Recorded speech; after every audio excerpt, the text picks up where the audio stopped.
लाडकी बहीण योजनेच्या लाभार्थ्यांसाठी खुशखबर आहे। लाडकी बहीण योजनेच्या लाभार्थ्यांना आजपासून ऑक्टोबरचा हप्ता मिळणार आहे। महिला व बालविकास मंत्री आदिती तटकरेंनी याबाबत घोषणा केली आहे। लाभार्थी महिलांच्या खात्यात आजपासून 1500 रुपये जमा होण्यास सुरुवात होईल। ऑक्टोबर महिना संपला तरीही हप्त्याबाबत कोणतीही अपडेट समोर आली नव्हती। त्यानंतर आता हे पैसे लवकरच महिलांच्या खात्यात जमा केले जाणार आहेत। त्यामुळे लाडक्या बहिणींना दिलासा मिळाला आहे। मुख्यमंत्री माझी लाडकी बहीण योजनेच्या सर्व पात्र लाभार्थ्यांना ऑक्टोबर महिन्याचा सन्मान निधी वितरित करण्याच्या प्रक्रियेस आजपासून सुरुवात होत आहे। लवकरच योजनेतील सर्व पात्र लाभार्थ्यांच्या आधार संलग्नित बँक खात्यात सन्मान निधी वितरित होणार आहे। महाराष्ट्रातील माता भगिनींच्या अखंड विश्वासाने सुरू असलेली सक्षमीकरणाची ही क्रांती यशस्वीरित्या मार्गक्रमण करत आहे।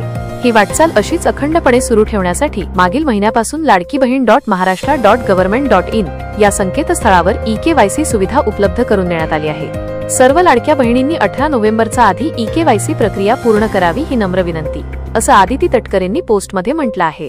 पुढच्या 2-3 दिवसात सर्व लाभार्थी महिलांच्या खात्यात 1500 रुपये जमा केले जातील असं सांगितलं आहे। आधार आणि बँक अकाउंट लिंक असलेल्या खात्यात पैसे जमा केले जाणार आहेत। लाडकी बहीण योजनेच्या लाभार्थ्यांना KYC करण्याचे आवाहन आदिती तटकरेंनी केले आहे। 18 नोव्हेंबर पर्यंत KYC करता येणार आहे। त्यामुळे फक्त काही दिवस उरले आहेत। त्यामुळे लाडक्या बहिणींनी लवकरात लवकर ऑनलाईन पद्धतीने KYC करायचे आहे। KYC केल्याशिवाय महिलांना पुढचा हप्ता मिळणार नाहीये। यासाठीची संपूर्ण प्रोसेस ऑनलाईन होणार आहे।